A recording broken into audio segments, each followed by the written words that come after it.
This time of year, we're spending a lot of time out in the garden preparing our soils, and we thought it'd be a good idea to cover some basics on clothing that will protect you from the sun and other vagaries of nature. So from the runways of New York to the paths of your garden, we want to bring you the 1996 Oklahoma Gardener's Fashion Show. And to start off, we want to talk about shirts. It's very important to protect your arms from the sun and your shoulders, and a lot of sun experts who know about skin cancer are telling us that to find out if a shirt is going to protect you enough from the sun, you want to hold up a single width or single thickness of fabric to the sun. If you see a lot of sun shining through, chances are it will probably not protect your skin very much from the sun, and you need to wear sunscreen underneath. Now, I like dark colors out in the garden just because it doesn't show the dirt and I'm comfortable just wearing old blue shirts. We have some gardeners who like to wear strictly white because it reflects the sun, and this is a cotton knit that's long sleeve and real comfortable, and one of our gardeners really enjoys wearing that. So make sure in any case that you wear long sleeves out in the garden. Keep the sun off your arms. Now, to protect your hands in the garden, you have a lot of choices, and if you're going to be doing work around thorny materials, then deerskin gloves can't be beat because they are soft and supple. You have a lot of dexterity. They protect the back of your hands from the sun, but they'll prevent thorns from coming through. Now, several of us have been wearing goatskin gloves, and they also are very, very tough. It's among the toughest of the leathers, but you have to be careful if you get them wet. Some of them can shrink up to a size that doesn't even fit on your hand anymore. If thorns are a real serious problem, around our house we sometimes whip out our beekeeping gloves, and these go all the way up past your elbows if you're working in some big shrubbery and you need to keep thorns away from catching on your sleeve or scratching your skin. Jersey gloves are great for wet projects because you can just throw them in the washer when you're done. And we really like these over here because they have a suede palm, but the backs are cotton, and they're going to stay nice and cool yet still protect you. If you need protection on your face and on your hands and you're not wearing gloves, we want to make sure that you wear sunscreen. There are a lot of good sunscreen products out now. They come in a range of sun protection factors and different lotions and applications. One that we really like out here in the studio garden is a Sunblock Stick. It works just like a chapstick that you put on. You just rub that on your skin as you need it throughout the day, and that's real handy too. To hold a lot of items in the garden, it's helpful to have a garden apron, and certainly you can make one like this very simply out of some cotton duck fabric. Give yourself lots of pockets. This is an old carpenter's apron that I wear around our gardens when I'm out doing pruning and other chores where I have a lot of little tools to keep track of. If you need a lot of pockets though, one of our gardeners brought his favorite, shorts, and why not? This has about 6 or 8 different pockets on both the front and the back, and they're nice and roomy, so you can hold a lot of things like packets of seed and so forth. In fact, these shorts have a double bottom to them, so they're going to wear a long time in the garden.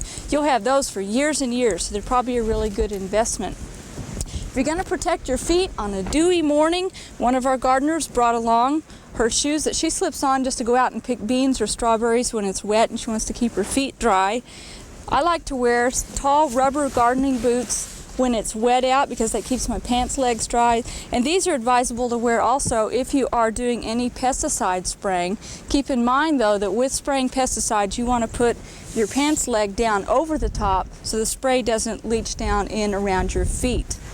Here's some other variations of rubber boots out in the garden that are also really handy.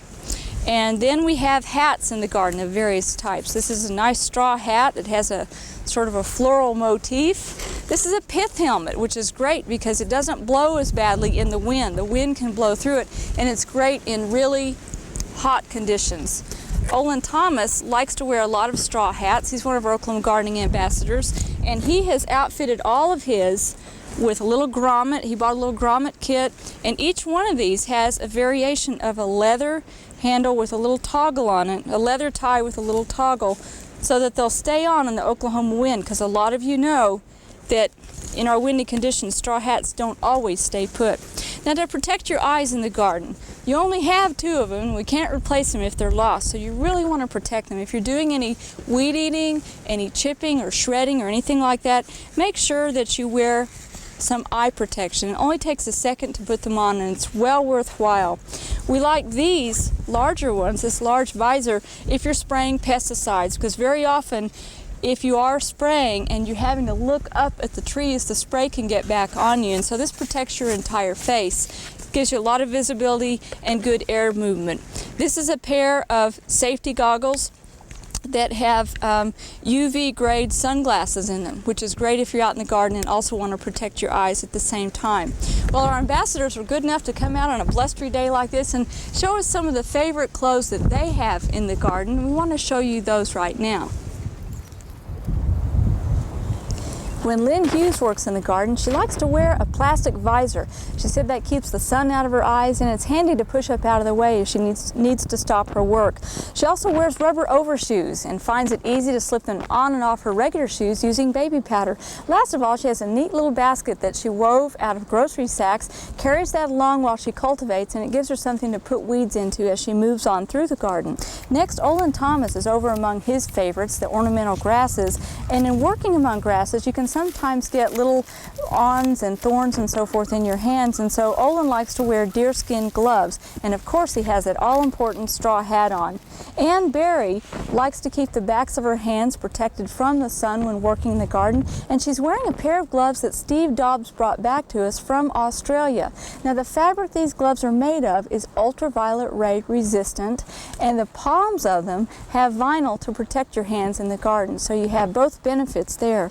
Last of all, Clyde Borthwick is wearing cotton knit liner gloves that you can get at most any store. They're very comfortable to wear in the garden, give you a lot of hand mobility, but you can just throw them in the washer when you're done. And that's one idea you might not have thought of for wearing gloves in the garden. When I'm working out in the garden in the sun, this is my favorite hat. It's made of a cool white cloth, but the visor is lined with black fabric to cut the glare, and it has an absorbent liner around it to absorb the sweat that rolls off your forehead. Also has ties to hold it down in that Oklahoma wind. On cold, blustery days like this, in the winter, you're doing a lot of heavy work, I like a lot of mobility, and so this is my favorite combination. It's a rag wool sweater to keep me warm, but then a down vest to hold in warmth around my body, but give me a lot of movement and mobility. I also like to wear deerskin gloves in the garden because they give your hands a lot of dexterity, but they're tough enough to do a lot of heavy chores. And last of all, I think it's very important to have good foot protection in the garden, and these are my favorite gardening shoes. They're an Upland hunting boot that's made of leather. They have an extra toe cap to guard against scuffing. They have a steel shank, so if you're digging in the garden, you're protected. And last of all, the tongue is sewn in and connected to the side portion, so you don't get a lot of soil down around your feet. Of course, if you're doing pesticide spraying or anything wet, you need to wear rubber boots. Well, cover up when you go out in the garden this season, and use your imagination when you go out in the sun, but make sure you have good protection. We hope you enjoyed this video. It's part of our OK Gardening Classics YouTube channel. You can also find more recent videos on our Oklahoma Gardening YouTube channel. And join us on social media for great gardening tips, photos, and discussion.